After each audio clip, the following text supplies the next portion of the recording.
ಇತ್ತು ಈ ಸಮಯದಲ್ಲಿ. ಇದು KPSCಗೆ ಒಂದಿಷ್ಟು ಕೊಟ್ಟಾರೆ. ಅದೇ KEA ಕರ್ನಾಟಕ ಪರೀಕ್ಷಾ ಪ್ರಾಧಿಕಾರ ಶಿಕ್ಷಣ ಕ್ಷೇತ್ರಗಳಿಗೆ ಕೊಟ್ಟಿದ್ದಾರೆ. ಇವತ್ತು KEA ತನ್ನ ಕೆಲಸವನ್ನು ಪೂರ್ಣ ಮಾಡಿ ಬಗೆಹರಿಸಿಬಿಟ್ಟದ. ನಾನು ಸೆಲೆಕ್ಷನ್ ಮಾಡೋದು ಏನು ಮಾಡೋದು ಅಂತಿಲ್ಲ. ಬಟ್ ಇದು ನಮ್ಮ KPSC ಇನ್ನೂ ಮುಗಿಸಿಲ್ಲ. ಇದರ ಅರ್ಥ ಏನಪ್ಪ ಅಂತಂದ್ರೆ ಡಿಲೇ ಹೆಂಗೆ ಮಾಡೋದು, ಮುಂದೆ ಹಾಕೋದು ಹೋಗೋದು ಹೆಂಗಪ್ಪ ಅನ್ನೋದನ್ನು ಇದು ಮಾಡ್ತಾ ಬಂದದನ್ನಂಥ ಮಾತನ್ನು ಮಾತಾಡ್ತಾ ಇದ್ದಾರೆ.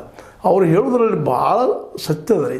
ಯಾಕಂದ್ರೆ KPSC ಪ್ರತಿ ವರ್ಷ ನಡೀತದೆ, ಪ್ರತಿ ಸಲ ನಡೀತಿರ್ತದೆ, ಮತ್ತೇನೋ ಆಗ್ತಿರ್ತದೆ, ಮುಂದೆ ಹೋಗ್ತಾ ಇರ್ತದೆ.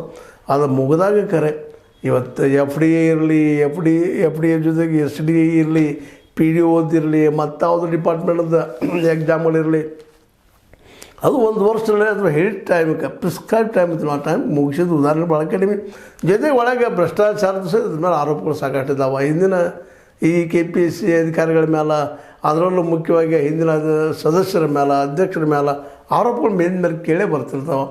ಕೋರ್ಟಿಗೆ ಹೋಗ್ತಿರ್ತಾವೆ, ಕೋರ್ಟ್ನಾಗ ಏನೋ ಮಾಡಿ ಮತ್ತೆ ಮುಂದೆ ಹಾಕ್ತಾ ಇರ್ತಾರೆ. ಇವೆಲ್ಲ ನೋಡಿದಾಗ KPSC ಅನ್ನೋದು ನಾವು ಸ್ವಸ್ಥ ನಮಗೆ ಬೇಕೇನಂತ.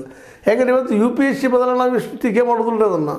ಯಾಕಪ್ಪ ಉಳಿದ ಸ್ಟೇಟ್ ಅದು ಏನಿದಾವೆ, ಇವೇನು ನಾವು KPSC ಅಂತೀವಿ, ಮಹಾರಾಷ್ಟ್ರದಲ್ಲಿ MPSC ಅಂತೀವಿ, ಇವುಗಳ ಬಗ್ಗೆ ಭಾಳ ಆರೋಪಗಳಿದ್ದಾವೆ.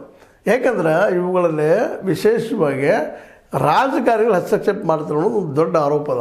ಅಧಿಕಾರಿಗಳನ್ನ ನಮ್ಮ ಕೈ ಇಟ್ಕೊಂಡು ನಮಗೆ ಬೇಕಾದ ಅಧಿಕಾರಿಗಳನ್ನು, ಸದಸ್ಯರನ್ನು, ಅಧ್ಯಕ್ಷರನ್ನು ಆಯ್ಕೆ ಮಾಡೋದ್ರಿಂದಾಗಿ ಮತ್ತು ಆಡಳಿತಾರೂಢ ಪಕ್ಷದ ಜನರು ಅದರಲ್ಲಿ ಸೆಲೆಕ್ಷನ್ ಆಗೋದ್ರಿಂದಾಗಿ, ಅದು ಹಾಕೋದ್ರಿಂದಾಗಿ ಇಲ್ಲಿ ಭ್ರಷ್ಟಾಚಾರ ಹೆಚ್ಚಾಗ್ತದೆ ಅನ್ನೋದು ನೇರ ಆರೋಪ ಜನಸಾಮಾನ್ಯರು ಮಾಡ್ತಾ ಇರ್ತಾರೆ. ಯಾಕಂದ್ರೆ ಪ್ರತಿ ವರ್ಷ ಏನಾದರೂ ಒಂದು ಪ್ರಾಬ್ಲಮ್ ಎಲ್ಲರೂ ಆಗೇ ಇರ್ತದೆ ರೀ.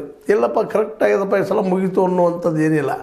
ಹೀಗಾಗಿ ಇವತ್ತು ಎಲ್ಲರೂ ಅದ್ರ ಮೇಲೆ ಆರೋಪ ಮಾಡ್ತಾ ಇದ್ದಾರೆ. ಅದರಲ್ಲೂ ಇವತ್ತು ಸ್ವತಃ ಸಚಿವರಾದಂಥ ನಮ್ಮ ಪ್ರಿಯಾಂಕ ಖರ್ಗೆ ಅವರಂತೆ ಮೊದಲನ್ನು ವಿಸರ್ಜನೆ ಮಾಡಬೇಕು ಅಂತ ಇವತ್ತು ಎಲ್ಲ ಒಂದು ನಮ್ಮ ಆಸ್ಪಿರೆಂಟ್ಸ್ ಅಂದರೆ ಅಭಿಲಾಷೆಗಳು ಏನೋ ಮಾಡಬೇಕಪ್ಪ, ದೊಡ್ಡ ನೌಕರಿ ಹಿಡಿಬೇಕು ಅನ್ನೋರೆಲ್ಲ ಅವ್ರಿಗೆ ಅದನ್ನ ಹೇಳ್ತಾ ಇದ್ದಾರೆ. ಮೊದಲು ಅದನ್ನು